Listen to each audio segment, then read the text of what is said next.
We're just going through our scope thing, eh? Yep. So, on my scope is I'm looking at enhancing student learning through universal design for learning. Oh, yep. Okay, and so I'm focusing on the looking at the impact of UDL, principles on student engagement and NCEA attainment at Tongariro School. Mm-hmm. So, and so the aim of it is to use UDL strategies and apply them to my NCEA classes at school, to increase student engagement and motivation, right? And the challenge we're facing here at the moment is that our students aren't attaining their NCEA. At level 1, like 85% haven't got it yet, and we're in November, which is really a little disappointing. Yeah. And so, and 70% of them haven't got their CAAs, which is their common assessment things that students have to have for their literacy and their numeracy. Yeah, because they've got to have 10 credits of each, is that right? Yeah, that's correct, yeah. And so a lot of students haven't attained that yet. So I'm looking at ways that we can improve that after discussion with some teachers. A lot of our assessment is written, and I think using UDL strategies we will be able to change that to other assessment types, which may benefit students, hopefully. And then to support that, when I looked up at New Zealand-wide, 59% of students achieved in reading and 56% passed writing, and and numeracy was 46%. So overall, people have recognised that students aren't attaining the levels that they would be. So I thought it would be a really cool idea because our data is not very it's not very indicative of what I think the students could probably do. So that's why I want to use UDL strategies to help them. Okay, and so that's my first thing that I'm going to do. And I looked at UDL and I found this guy called Mark Marriott who said it's a way to connect every student to the learning experience and a way of looking at learning that's fully inclusive and promotes success for all learners regardless of ability, which is quite cool. Yeah. I think that's what we can do. You know, it's not going to happen overnight, but anything to help students. And I thought, well, that's something that interests me and something that I want to help my students with. Like our students haven't got on study leave now because they haven't met expectations. Okay, yeah. Whereas you find in most high school students have skedaddled, gone. Yes. Yeah, we had a Kahui Ako cluster for an Accord Day, and actually one of the high school, local high schools here, they talked about that very thing you're talking about with students not getting their common assessments, and they just said a lot of them, they didn't know how to unpack the word problems for maths, and so they kind of talked about what we could do at a primary school level because I teach in an area school, and so we're going back to take the CAA right back, looking at our literacy and numeracy programs across the school. But that's going to benefit students in the long run. But at the moment, it's not going to benefit the students that have moved into our secondary area at the moment. So that's why I thought we could help them. I could try and help them somehow or other. Oh yes, awesome. Yeah. So your so the title of your project? And the title is Enhancing Student Learning Through UDL. Oh yes, nice. Probably I need to unpack that a bit further. Yeah. And maybe really think about the question so I direct it more specifically. Yeah, that on the assessment page in our LMS, with that GPT, when you, because I popped mine in and it comes up with some refinement, so you'll find if you do that, that'll help. That sort of sharpens up your title as well. Yeah, because I think, like Tim has been talking about how mine's too specific, too general. Yeah. So that's what it is. But we are allowed to modify our scope. So Yeah, I definitely. definitely think I'll be doing that. And Cool. there's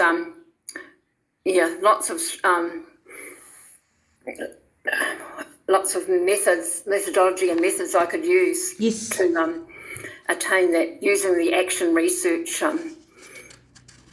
cycle. Yeah. No, definitely. So where's the? Yeah. So do you have what have we got? You've got your title, your focus. So I'm just looking through my printout from the GPT. Yeah. And your purpose statement. So my purpose statement is, what am I going to do? In this project, I'll identify UGL strategies that can be utilised by teachers to enhance student learning and attainment, and will increase the number of students achieving at NCEA. Cool. No, that's. But I was wondering, do you think I should just focus on 1 year level? Yeah, because I've thought, like, for mine, because I wanted to use project-based learning to engage Māori and Pacifica students for and to look at their literacy and numeracy, because I thought it'd be great to do the whole school, but I thought probably it would be more manageable to get a target group. Yeah, and I think too, being our first research project, it probably would be prudent to sort of just have a key group that we use. Yeah, because like we don't have a large number, but there's like 100 students, and I think that I need to take a sample of that. Yes, yeah. And that I could do that by focusing on 1 year level. Yeah. But we don't know what we're teaching next year, so that kind of precludes me from stating emphatically what I'm going to use. Yes. But I've had other teachers say to me the same problem. The problem that they have is like this is a PE teacher, for example, and in PE you get the practical element, but a lot of theory. Yeah. And kids were great at doing the practical, but don't want to follow that through. And so I thought using some of those strategies of maybe videoing kids, anecdotal notes, and other various strategies could help them. Yeah. Yeah. And like I have seen a few years ago, because I teach English, some students did a dance to represent their interpretation of a text, which was really cool. Yeah, great. Yeah, it was another school, not mine. Yeah. I thought, I've seen it, that it does work, and that a lot of our kids love dance, so maybe we could, figure out some ways of doing that. So that's part of what I need to look for. I know, awesome. So you're so the action research, so the planning, so you've got your baseline data, eh? So my baseline data, I'm using the statistics from this year as my baseline data for enhancing them, and it'll probably only be over a term. Yes, yeah. But I can go back and look what results kids had at term 1 this year, on what they've got now. I'm sure we can improve on that in just 1 term. Yes, definitely. Yeah. Oh no, that's cool. So was there any so that's the quantitative that data. Was there any qualitative data? So qualitative, I will get the results. So I'll be looking at specific results that the students there, and maybe I could do a survey and analyse that. Yeah. And a pre and a post. Yes. Does that make sense? Yeah, definitely. Yeah. So maybe I was thinking that maybe year 12 might fit into that, because they've experienced a year of it, and they could tell me what they liked in terms of assessment, this year and how, because we're trying to change it around next year, how they found that could give some post data. Yes. And are they more engaged? Like asking things, are they more engaged? And then I could draw some graphs of things. Yeah. So that could be qualitative. Awesome. Yeah. And what it was? I'm just following down my ethical considerations. So I've got to ask, introduce them to what I'm trying to do, get their permission to do that, and particularly and tell them about things that I'm not going to do, like I'm not going to publish their names or anything like that. That'll just be general information. And that the same as teachers. I'm not going to name any teachers. I may name subjects. I don't know whether I need to investigate whether I can do that or not. Yeah. Because in our place, because we have such small numbers, that could be a problem. That could be an issue. Oh, yes. Yeah, and that's good thinking. Before I even start, I'll have to get the students' permission to do that. I'll explain what I'm doing and get their permission. Yeah. Yeah. I know that's great. What else? With my one of the suggestions they had was to have teacher reflective journals. Do you think that would? I don't know whether you'd keep one or get some of the other teachers to keep a journal. I think that we probably do need to do that a bit more. What went well, what didn't go so well, how can I improve on it? And I'd have to set up some guidelines. And the other thing I saw somewhere was that someone in one of the projects earlier had used UDL, and they had set up a site for access for articles for teachers to read and things like that, so they got more insight to it. And I thought that was a really good idea. Nice. Because if I talk about UDL, most of them look at me like, what are you talking about? Kind of thing. Yeah. And we're ideally suited for that in our new senior school, because we've got a new model learning environment. Oh, nice. So that all the senior classes are all together in one block. Mm-hmm. And so and they are starting to be more self-managed as well. So that could fit into it as well. That could be, and a reflection journal would reflect how well that's going and how well we could do, look at our reflections and say, we could do that, and maybe have more discussion. Yes.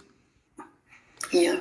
Yeah, and I think it'll, because you'd want to, this would be ongoing, So you want to carry on with that change, so that could inform your, ongoing change projects in that. Yeah. Yeah, definitely could. Yeah. Oh, no, awesome. Yeah, so that's about as far as I've got. I've got some adding in some references and things that support the methodology and methods that I'm going to use. Yeah.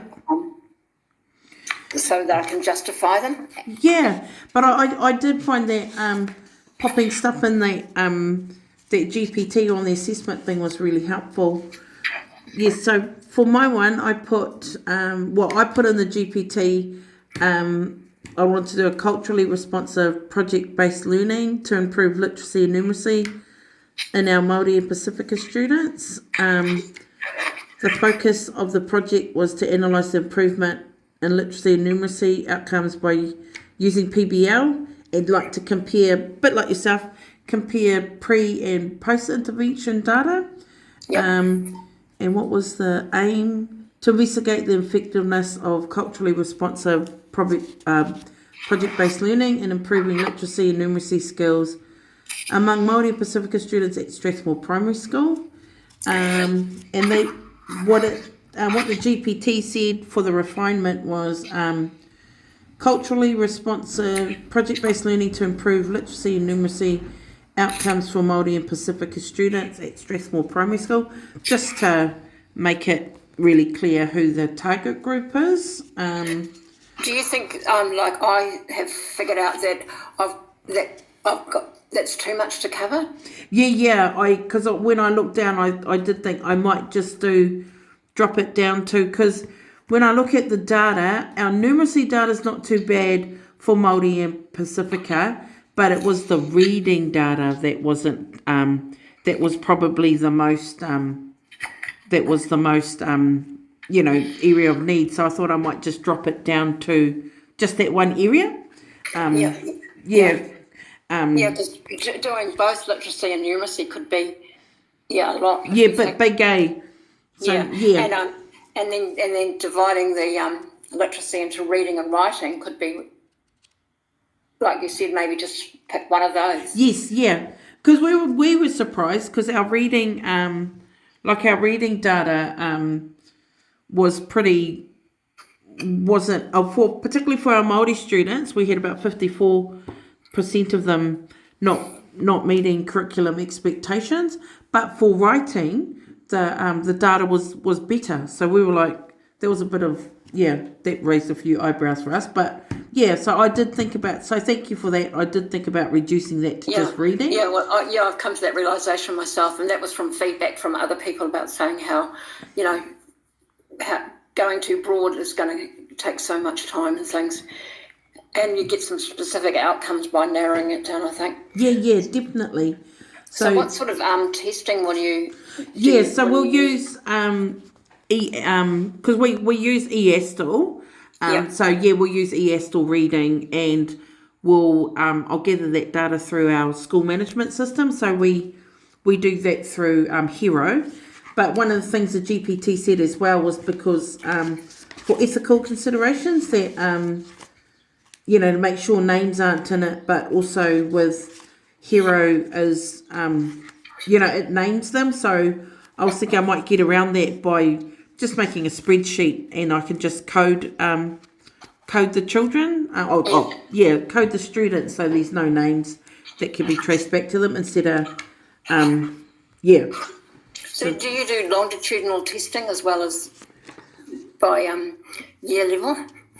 Yeah, so we usually we do twice a year. We do the beginning of the year, and then term 1, and then term 4 we do more testing in that. So, but that's for eASTL. But like every term, like the teachers would still be using running records and other small tests to sort of figure out. So do you use Probe?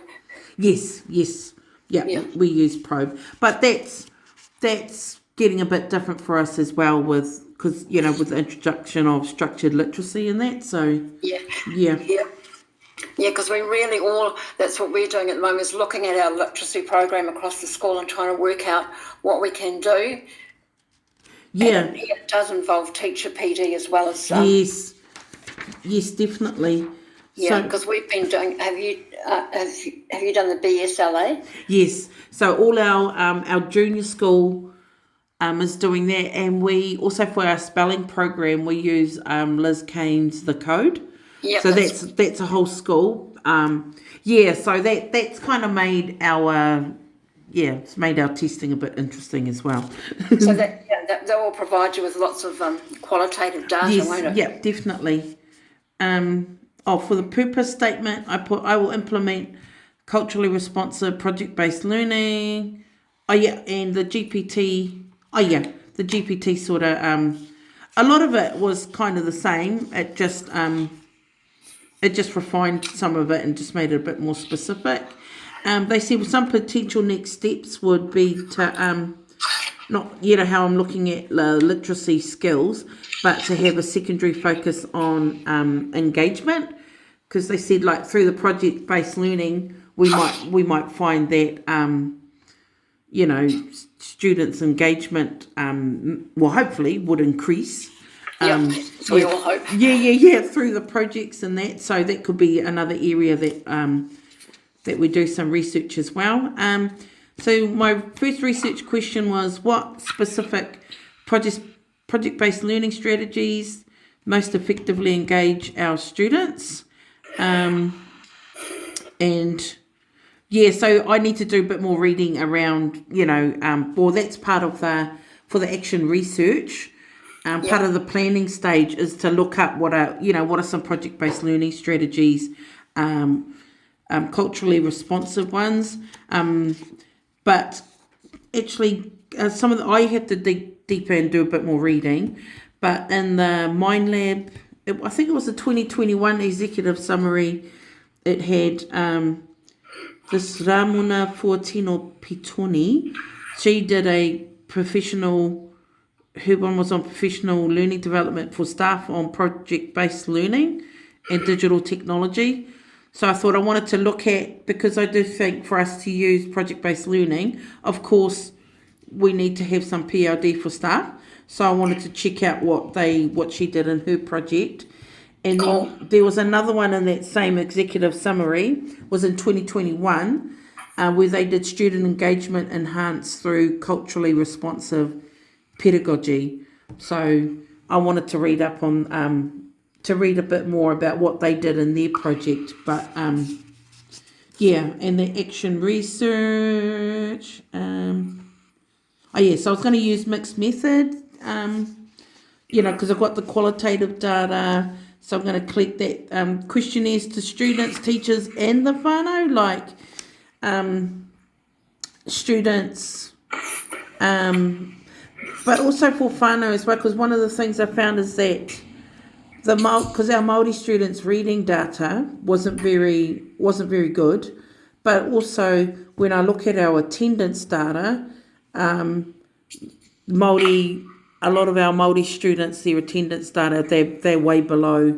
They're in that 80%. So I thought there's a disengagement there. So to I need to dig deep, and so I thought through some questionnaires, try and get to the I just think, because we've got a maker space at school, but it's underutilized.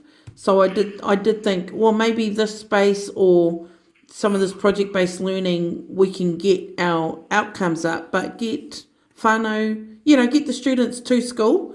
Yeah. So we have a similar problem with attendance. Yeah. And we've got to work out some strategies to get more fun engagement. And I think they don't understand the process of NCEA, particularly with changes. Yeah. And so we probably need to communicate better with them about what it's about, what they can, they're scared to help in some respects, but we just need to make it more user-friendly for them somehow. Yeah. Without them, putting them off. Yeah, definitely. So for the research design structure, for the planning, we're going to consult baseline data, acting, implementing culturally responsive PBL. But like I said, I need to look up, I need to do a bit more of a deeper dive with that.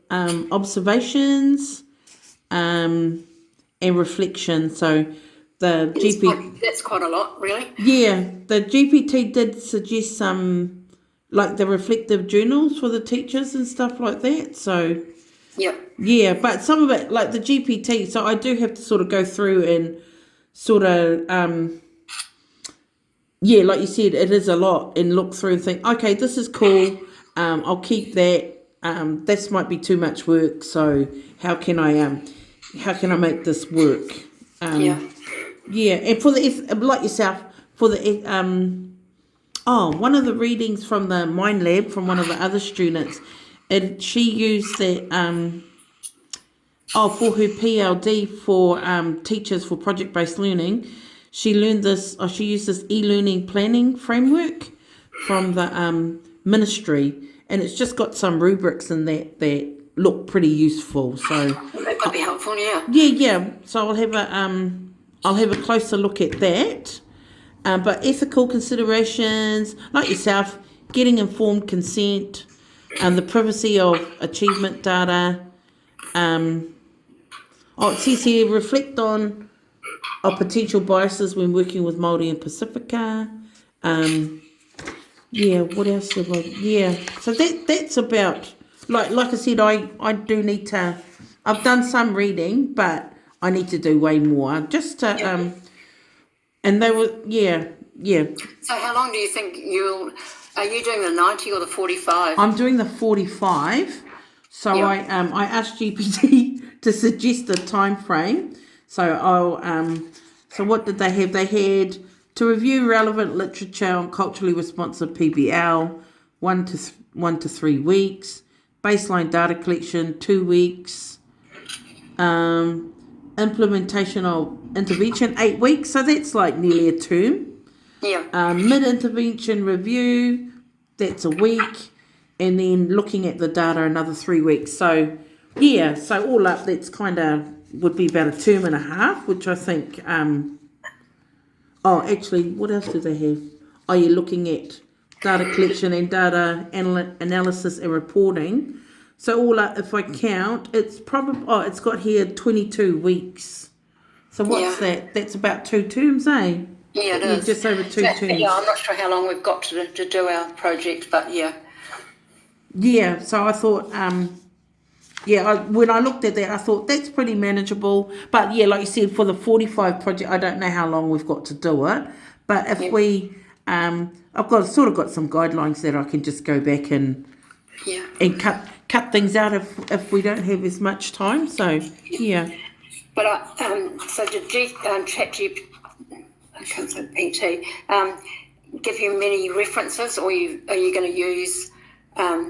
It gave me one reference to look at because I'd popped in some of the readings that I'd done, and it seemed to be like that was a good, like they were sufficient. But for culturally responsive, because I'm looking at culturally responsive stuff, they did say to look at. There was a reading from Mary Berryman. Yeah. So they just suggested looking at that. And I did think, cool. That was actually really good because I hadn't really. That's probably where I needed to deeper dive, and I think I did some of that only because I'm Pacifica myself. I just thought, I know how to do culturally responsive stuff, so I didn't really look it up. So that was quite a good reminder to you have to support what you think was hard evidence. Yes, that's right. So that was a good. So I thought, thank you, GPT. Yeah, reminding us because we think we know. Well, we do. You do. Yeah. But you don't. Yeah. Yeah. So that's about that's about where I've gotten to. That's great. I think you're doing really well. Thank you, and you too. I think with a lot of this, you just got to keep reading and refining because it's my documents change so much, and that's good. Yeah, that's what because I've changed my topic, and and rethought things. But then I've come back but because we've just got all our statistics out for the year, and just like, whoa, what are we going to do? Yeah. I thought this is an opportune time for me to help others and to help my students by looking at what they're doing and maybe enhancing it in different ways, try and get more engagement. Yeah. No, it's exciting. I really like what, the potential that these projects have for us to make... to make change. That's Yeah. Because I think all of our schools want to make change, but, we're time poor. So I think if we can do something like this, we have one change project and then we just see from there and carry on. So, no, that's cool. Okay. Well, it's really cool talking to you. And thank you. And I will upload this and I'll send it through to you. Yeah, that would be so cool. So sorry about that. No, thank you so much for getting us into our meeting. That's all good. Yeah, but there's just something missing to be able to record, and our technician's not at school tomorrow, but I'll find out from him. So no worries. Yeah. Okay, thank you. Okay, you have a good night. You too. Bye. Bye.